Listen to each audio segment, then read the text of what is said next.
오늘 주시는 하나님의 말씀은 구약성경 출애굽기 3장 말씀입니다.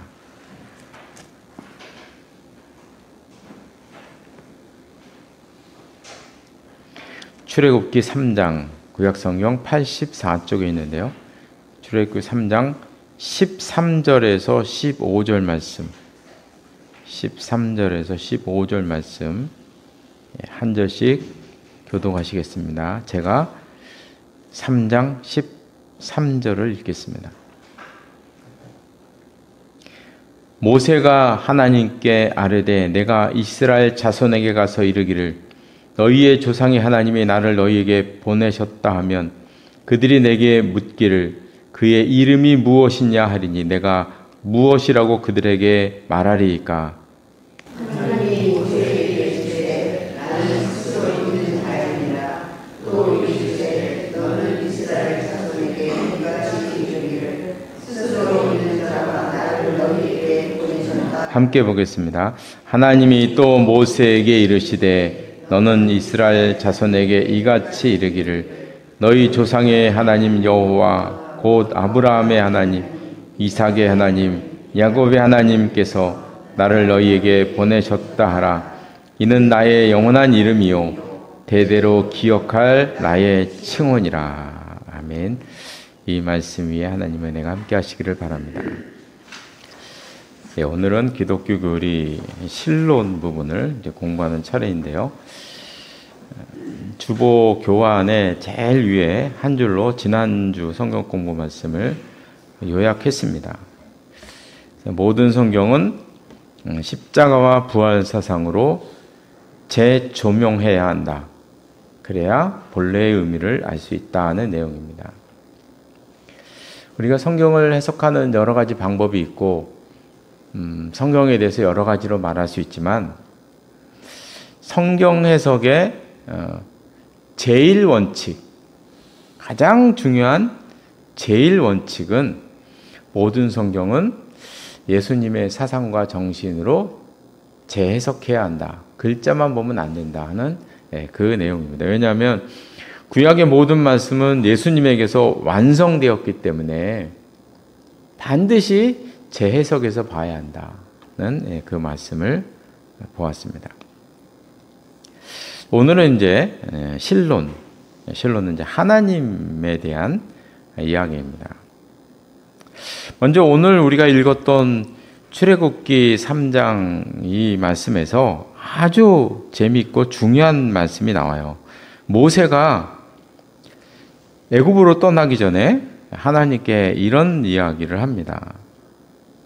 하나님의 이름이 무엇입니까? 하나님의 이름이 무엇입니까? 이스라엘 백성이 저한테 너를 보낸 신의 이름이 무엇이냐 물으면 나는 무엇이라고 대답해야 합니까? 그랬더니 이렇게 대답을 해주셨어요. 나는 스스로 있는 자니라. 나는 스스로 있는 자니라. 이것을 이제 영어로 이렇게 번역을 했습니다. 영어로 어떻게 했냐면 I am that I am 이렇게 해석을 했어요. 이게 이제 나는 나다. 나는 나다. 나는 나다. 이게 이제 하나님의 그 대답이었어요. 나는 나다. 근데 이건 이제 해석한 거고 원래 나는 스스로 있는 자니라는 말의 의미는 I am이에요. I am. I am입니다. 그냥. 그러니까 하나님의 이름이 무엇입니까? 그러니까 하나님께서 나다. 이렇게 얘기를 하신 거예요. 그냥 나다. 이렇게. 참 어떻게 대답이 됐나요? 나다. 이렇게 얘기해. 나다. 나야, 나. 이렇게 얘기해서 나야, 나. 이렇게 얘기해서. 이걸 이제 히브리어로 이렇게 쓰고 있거든요.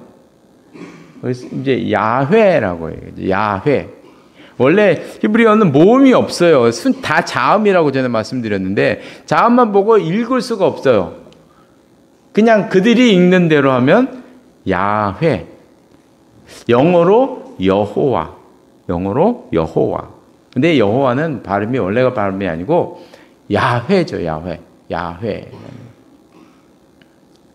근데 이스라엘 사람들은 이 말씀, 야훼라는 이 단어가 하나님께서 직접 말씀해 주신 이 본인의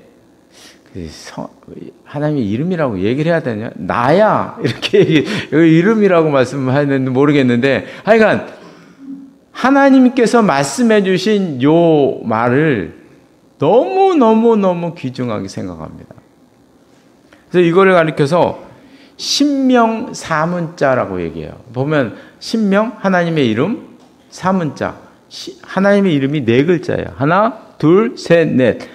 하나님의 이름이 네 글자라고 되어 있다 그래서 신명 사문자라고 이렇게 이야기를 하는 거예요. 신명 사문자 야훼. 그래서 유대인들은 이 이름이 너무나 거룩해서 그들은 야훼라고 읽질 않아요. 뭐라고 읽냐면 다른 말로 읽어요. 아도나이라고 읽어요. 아도나이. 이 단어가 딱 나오면 우리는 그냥 야훼, 여호와 이렇게 읽잖아요. 그죠? 근데 유대인들은 아니에요. 하나님이 직접 알려주신 거룩한 이름을 내가 어떻게 내 입으로 내느냐. 그래서 아도나이라고 다른 이름으로 읽어요. 그리고 읽을 때도 되도록 안 읽어요. 소리 내서. 그냥 이 부분은 그냥 지나쳐요. 어떻게 감히 내가 하나님의 성호를 입에 담을 수가 있느냐는 거죠. 그리고 이제 우리가 이제 어릴 때부터 부모님의 성함을 말할 수 없잖아요. 그죠? 그래서 뭐 주자, 철자 이렇게 얘기를 하잖아요. 그런 의식보다 훨씬 더한 거죠. 그래서 자기 이름으로 읽지를 않아요. 이 부분은 그냥 넘어가요. 그냥 읽어도 옆에 사람이 들릴락 말락하게 야훼라고 안 읽고 아도나이 이러고 살짝 넘어가는 거예요. 감히 읽을 수가 없어. 이 본문을 감히 읽을 수가 없어. 내 입으로. 너무 거룩한. 근데 뜻이 나야라는 그런 의미의 말씀입니다.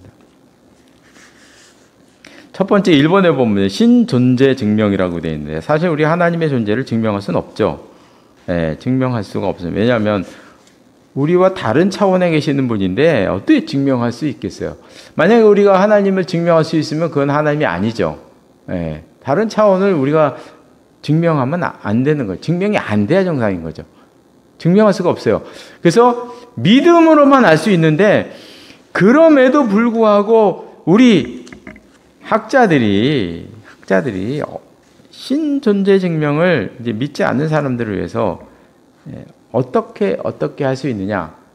그래서 몇 가지로 나눠서 얘기해요. 첫 번째는 우주론적 논증입니다. 이것은 이제 우주가 어디서 왔느냐는 논쟁이죠. 요즘 많이 하는 빅뱅 많이 얘기합니다. 근데 그러면 본질적인 질문을 그들은 회피해요. 그럼 빅뱅은 어디서 왔느냐? 이 대답은 안 하잖아요. 그죠? 그러니까 빅뱅을 통해서 세상에 우주가 나왔다 그러면 그럼 도대체 빅뱅은 무였는데 그 있기 전에는 무거든요. 무인데 어떻게 빅뱅이 생길 수가 있어요? 그러니까 빅뱅은 어디서 왔느냐? 여기에 대한 질문은 답은 안 하죠. 왜냐하면 답이 없으니까. 답이 없는 거예요. 그건요. 그러니까 요즘 하는 얘기가 또 다른 우주가 있다. 거기서 터져가지고 한쪽 봄이 터져서 일로 흘러나왔다. 이렇게 또 얘기를 해요. 그럼 그럼 또 마찬가지. 그러면 그 다른 우주는 또 어디서 왔느냐? 답이 없는 거죠. 또 하나는 윤회론이 있지 않습니까? 전생과 현생과 내생이 돌아간다. 좋습니다. 인정을 해요. 그럼 그 윤회가 있다. 그럼 그 사이클은 어디서 왔느냐? 그럼 있어요. 그게 있다고 치자. 그러면 그 사이클은 어디서 왔나는 거예요? 전생에서 현생 가고, 현생에서 내생 가고, 내생에 또 전생 가고. 이런 사이클이 도대체 다시 계속 재반복된, 재생되는 이 사이클은 어디서 왔느냐? 없는 거죠, 답이. 답이 없어요. 그리고 이제 진화론. 그 진화론. 뭐 우리 성경학자 중에서도 진화론을 인정하는 부분이 많죠. 예. 저도 상당 부분 인정해야 된다고 생각을 하고 있어요. 근데 그럼 좋다. 그럼 그 진화론의 맨 처음에 그래요. 우주의 상태가 뭐 수소와 뭐 헬륨과 여러 가지가 막 복잡한 게 있었는데 이런 것들이 빛과 함께 막 믹서가 되면서 거기서 쿼세르바이트라는 물질이 생겨나고 쿼세르바이트가 요게 발전해서 단세포가 됐다 이거잖아요. 그죠? 이거거든요. 그러면 쿼세르바이트라는 게 나오기 이전에 그 우주의 상태, 수소가 가득하고 헬륨이 가득한 이 우주의 상태, 그건 어디서 나왔느냐? 근데 그거는 그러니까 세상의 모든 이론에는 근원이 없어요. 그래서 세상의 모든 이론이 성립하려면 딱 하나의 전제가 있어야 돼요. 그게 뭐냐면 스스로 있는 자가 있어야 됩니다. 그래서 오늘 하나님의 이름이 중요한 거예요. 스스로 있는 자가 계셔야 다음 이론이 성립이 되는 거예요. 세상의 모든 과학적인 이론은 스스로 계신 자가 있어야 돼요. 그걸 어떻게 설명합니까? 그걸? 설명이 안 되는 거예요. 그러니까 우리 차원을 넘어선 그분이 계신다고 인정해야 모든 이론이 다 성립이 된다는 거죠. 그게 우주론적 논증입니다. 그 다음에 목적론적 논증은 수많은 우주 만물은 목적이 있죠. 그리고 수많은 우주 만물은요, 수천 가지가 넘는 우주의 법칙에 의해서 돌아가고 있습니다. 우리 너무 잘 아는 만류 인력의 법칙과 질량 보존의 법칙과 뭐 그런 법칙들이 수천 개가 지금은 더 많이 발전됐을지도 몰라요. 제가 몇 년 전에 수천 개라 그러더라고요. 지금 뭐 만 개가 넘을지도 몰라요. 엄청나게 많은 그 우주의 법칙들이 우주 안에서 톱니바퀴가 맞물리듯이 돌아가고 있다는 거죠. 만약에 그 우주의 수많은 법칙 가운데 하나의 법칙만 어긋나도 우주는 존재하지 않는다는 거죠. 우주는 존재할 수가 없답니다. 존재할 수가 없대요. 그 많은 법칙 가운데 하나만 어긋나도. 요건 이제 지구가 태양을 돌잖아요. 태양을 도는데 0.00001도만 약간 빗나가도 이 태양계는 존재할 수가 없어요. 0.000000001도만 어긋나도 존재할 수가 없는 거죠. 어떻게 이렇게 정교한 시스템으로 돌아갈 수가 있느냐? 우리가 뭐 중학교 때부터 수학 공식을 배우지 않습니까? 수많은 그 복잡한 수학의 공식. 그런 수학의 공식들이 우리가 살아가는 이게 인간이 만들어낸 공식들이 아니거든요. 원래 있는 걸 발견해내는 거거든요. 그러면 그 수많은 수학의 공식들, 그 엄청난 우주의 법칙들, 하나의 법칙만 틀려도 어긋나서 존재할 수 없는 우리의 우주. 이게 어떻게 생겨났냐는 거지, 이게. 어떻게 생겨날 수가 있느냐는 이게. 그냥 빅뱅에서 터져서 나왔다. 그러면 어떻게 이것들이 나올 수가 있느냐, 안 나올 수가 있느냐. 그런적인 질문을 해봐야죠, 한번. 그러면 또 하나로 이제 결론을 날 수밖에 없는 거예요. 스스로 계신 자가, 계실 수밖에 없다. 이렇게 이제 이야기를 하는 거죠. 그 다음에 이제 마지막으로 도덕적 논증. 우리가 살아가면서 우리 인간 사회는 수많은 도덕적인 가치를 가지고 살아갑니다. 정의, 평화, 민주. 사실 이런 가치들은 우리 인류 역사의 그 태초부터 수천 년, 수만 년 동안 이어지면서 형성되어지는 거잖아요. 그죠? 이런 가치들을 우리가 이번에 올림픽 때 보니까 그 하나의 그들이 지향하는 가치들을 이렇게 평등, 뭐 이렇게 뭐 형제, 뭐 이런 식으로 이렇게 해나가면서 개막식을 하더라고요, 보니까. 네. 그거죠. 그게 다 도덕적인 가치를 말하는 거거든요. 그러면 우리가 동물은 그런 도덕적 가치가 있나? 어디서 그걸 발견할 수 있죠? 발견할 수가 없잖아요. 발견할 수가 없어요. 만약에 신이 스스로 계신 자가 안 계시면 이런 모든 도덕적 가치는 의미가 사라져버리는 거예요. 인간도 그냥 동물처럼 서로 잡아먹고 영역가식으로 잡아먹고 그래 살면 되는 거죠. 막 살아도 되는 거죠. 그렇죠? 인간이 막 살아도 되지 않은 이유를 한번 대보세요.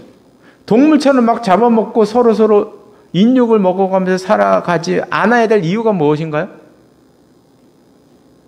없죠. 이유가 없는 거예요. 이유가. 그럼 이런 도덕적 가치, 동물과 구별된 이런 것들은 어디서 나왔냐? 어디서 나왔느냐? 그래서 근원을 쫓아가 보면 인간 위의 존재에 의해서 설계된 것이 아니냐? 우리 인간의 DNA 속에 들어와 있는 거 아니냐? 이렇게밖에 우리가 설명이 안 된다는 거죠. 그래서 이렇게 한번 이제 우주론적 논적, 목적론적, 도덕적 이렇게 여러 가지 그 분야별로 한번 해보자, 파헤쳐보자. 그러고 파헤쳐 나갔을 때 항상 보면 모든 세상의 이론이 성립하기 위해서는 한 가지가 있어야 돼요. 네, 스스로 계신 자가 있어야 된다는 거죠. 그렇지 않고는 더 이상의 설명은 어렵다 하는 것입니다.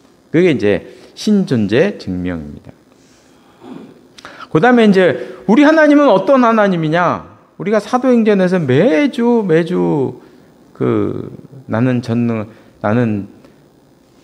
전능하신 하나님, 천지의 창조, 갑자기 제가 옛날 거랑 아직도 헷갈리고 있어요. 예. 다 이제 보면은 봐야 됩니다. 그래서 나는 전능하신 아버지 하나님, 천지의 창조주를 믿습니다. 우리는 하나님을 고백할 때, 물론 하나님을 첫째, 둘째, 셋째 이렇게 고백할 수는 없죠. 그렇죠? 이건 다 이단에 대항해서 하는 이야기입니다. 타 종교와 이단에 대항해서 우리 하나님은 그들과 어떻게 다른가를 말씀하고 있는 거거든요. 그래서 나는 하나님이 전능하심을 믿습니다. 나는 하나님이 우리의 아버지이심을 믿습니다. 나는 우리 하나님이 천지의 창조주임을 믿습니다. 이런 신앙 고백을 이렇게 요약한 것이죠. 이렇게 요약한 것이에요. 셋으로 중요합니다. 첫 번째, 우리 하나님은 전능하신 분이다. 다른 신들은 대부분 다 부분적인 신이에요. 다. 그래서 물을 주관하는 신, 불을 주관하는 신, 아니면 그 자기의 영역이 있어요. 성주신. 성주신 그러면 그 집안만 다스리는 신이잖아요. 그 집안의 붙들방만 넘어가면 끝나는 거거든요. 그러니까 세상의 모든 신은 이 한계라는 게 존재해요. 한계라는 게. 그리스 로마 신화에 나와 있는 모든 신들도 보면 거기에는 많은 사람들이 인문학적인 가치를 찾고 막 이러지만 사실 알고 보면 다 조잡한 신들이거든요.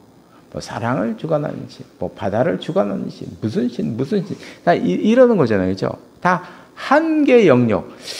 이제 그리스 로마도 사람을 투영해서 만드는 거예요. 신을. 인간 사회를 투영해서 신의 사회를 투영해서 만드는 거죠. 똑같이 만들어내는 거잖아요. 그죠? 그게 이제 인간의 한계인 거죠. 이렇게 한계가 있다는 거예요. 그런데 우리 하나님은 그런 존재랑은 구별된다는 거죠. 우리 하나님은 한계가 없으시다. 한계가 없으시다. 이게 이제 전능하신 하나님이시라는 뜻입니다. 두 번째로 이제 천지를 만드셨다. 다른 민족들의 신은 대부분 다 천지를 신으로 섬기는 거죠. 태양을 신으로 섬기고 달, 별, 이상하게 생긴 나무 다 이런 거잖아요. 그렇죠? 이상하게 생긴 바위, 덩어리 이런 것들을 전부 다 신으로 섬기고 자연, 천지를 다 신으로 섬기고 있다는 거죠. 그런데 이제 창세기 1장에 보면 거기에도 태양도 나오고 달도 나오고 이렇게 나와요. 근데 창세기 1장의 위대한 점은 너희들이 믿는 모든 신은 다 피조물이라는 이야기거든요. 창세기 1장의 이 말씀은 너무나 위대한 말씀인 거예요. 너희들이 지금까지 믿고 있는 그 신은 신이 아니다. 그거는 피조물이다. 그건 피조물이다. 태양 피조물이야. 달 피조물이다. 너희가 섬기는 나무 그거 피조물이다. 그래서 인간 사회에서 문화적으로나 정신적으로 가장 큰 영향을 미친 거를 꼽으라 그런다면 창세기 1장이에요. 문화적으로, 실제적으로 창세기 1장이 가는 곳마다 혁명을 예고하는 거거든요. 버리라는 거 너희들의 모든 사고방식, 너희들의 종교, 모든 습관을 버려라. 창세기 1장은 그렇게 우리에게 알려주고 있거든요.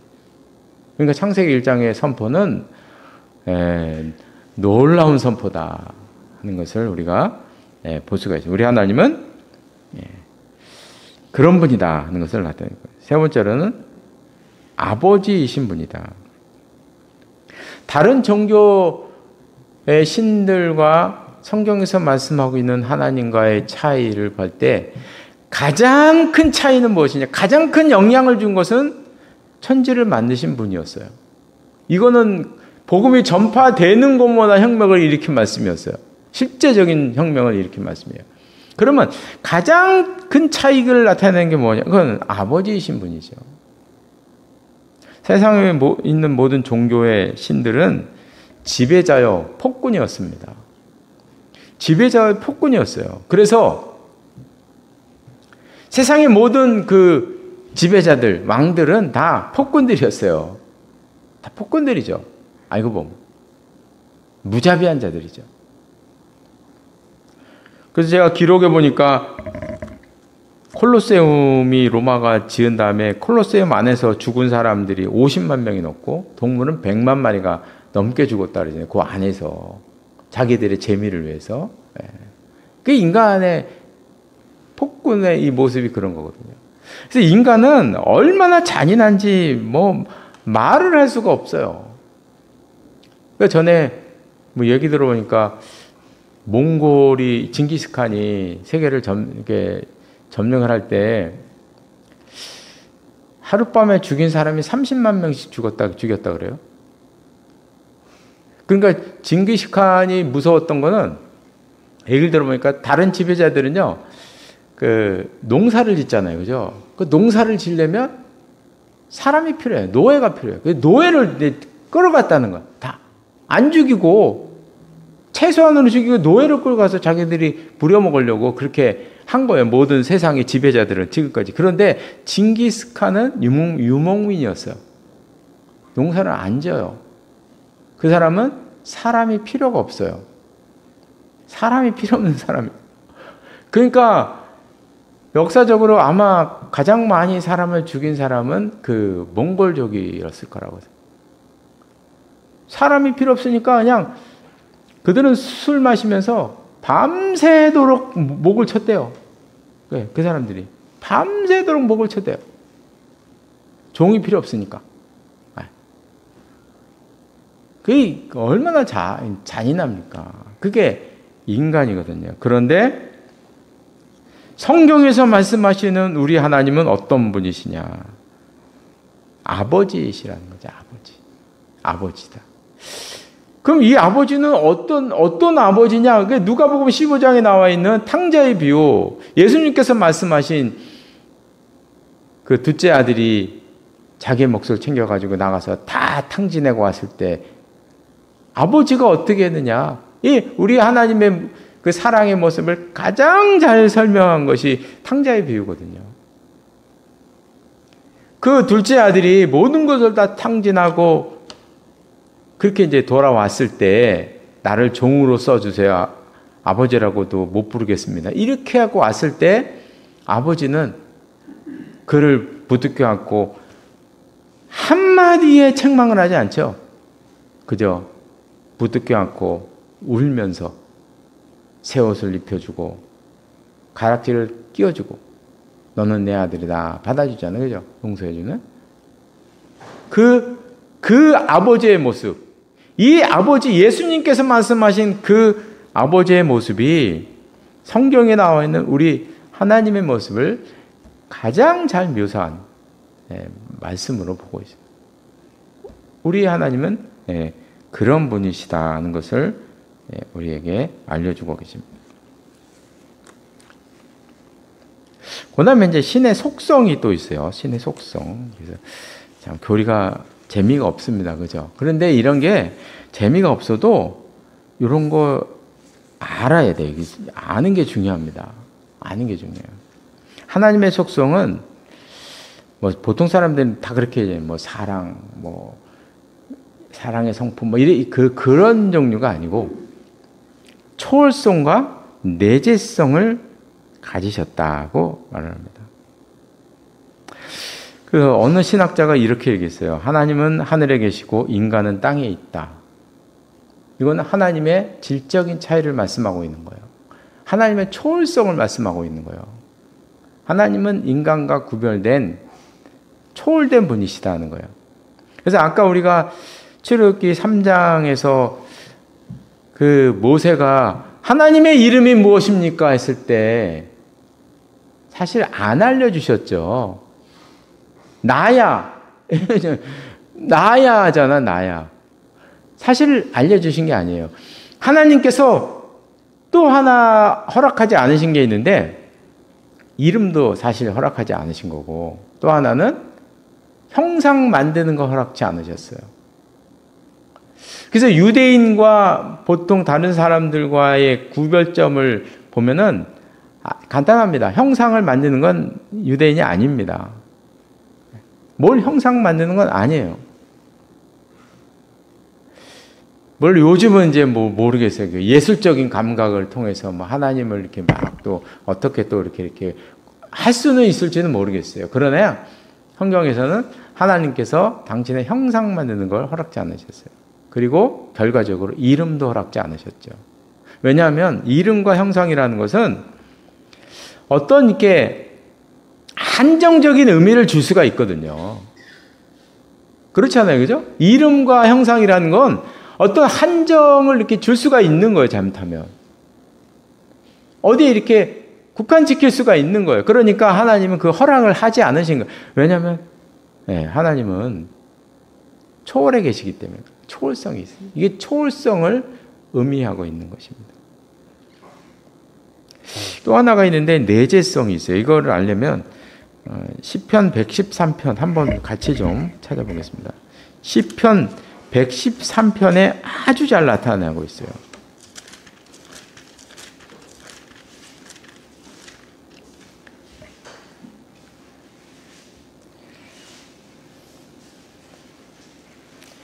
(887쪽에) 있습니다. 구약성경 887쪽에 있는데요. 113편 4절과 5절에 보면 이런 말씀이 나와요. 여호와는 모든 나라보다 높으시며 그의 영광은 하늘보다 높으시도다. 여호와 우리 하나님과 같은 이가 누구랴. 높은 곳에 앉으셨다. 하나님의 초월성을 말씀하고 있는 거예요. 하나님은 높은 곳에 앉으신 분이죠. 초월해 계신 분이에요.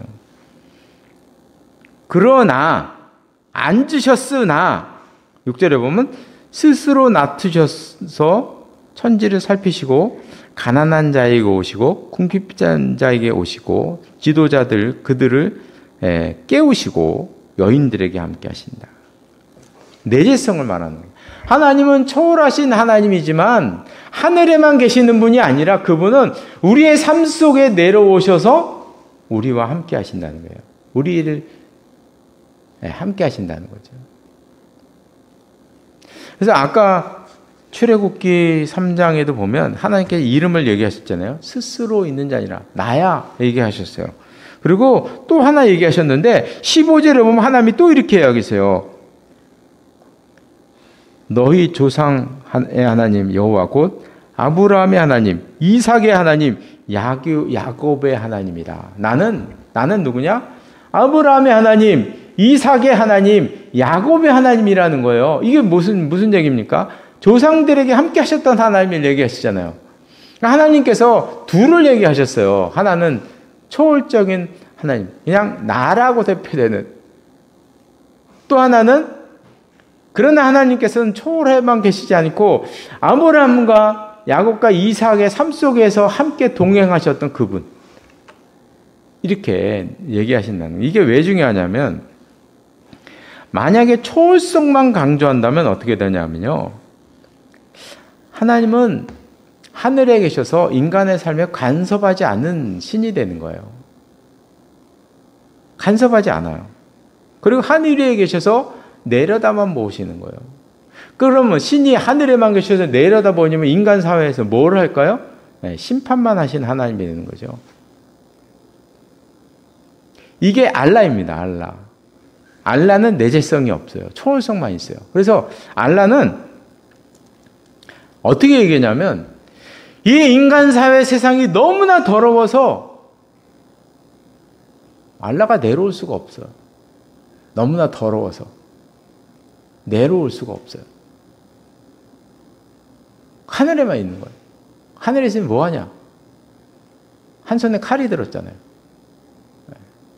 칼로 죽이는 거죠. 심판하는 거예요. 이 초월성만 강조하다 보니까 그리 되는 거거든요. 반대로 내재성만 강조하면 어떻게 되느냐? 신은 어느 곳에 계세요? 너한테도 계시고 나한테도 계시고 우리한테 계시고 우리 교회에 계시고 저 교회에 계시고 또 반려견에도 계시고 반려묘에도 계시고 조금 더 나무에도 계시고 그래서 바위에도 계시고 내재성만 강조하다 보면 세상 온갖 속에 하나님이 다 계시네. 예, 다 함께 하셔. 그러면 이제 초월성이 사라져 버리고 그리고 이게 어떻게 돼? 범신론이 돼 버리는 거예요. 범신론이. 예, 이걸 너무 요즘 우리가 우리가 살아가는 이 세대는요. 예, 내재성만 너무 강조하는 시대가 돼 버렸어요. 예, 너무 강조하는 시대가 돼 버렸어요. 요까지만 딱 하셔야 돼요. 요까지만 해야 됩니다. 더 나아갔다는 게 잘못하면 예, 더 나아갔다는 범신론이 될 수도 있어요. 그쳐야 합니다. 그만. 예. 그래서 하나님의 속성이 초월성과 내재성에 있다. 이 두 가지는 대단히 중요합니다. 겸비하셔야 돼요.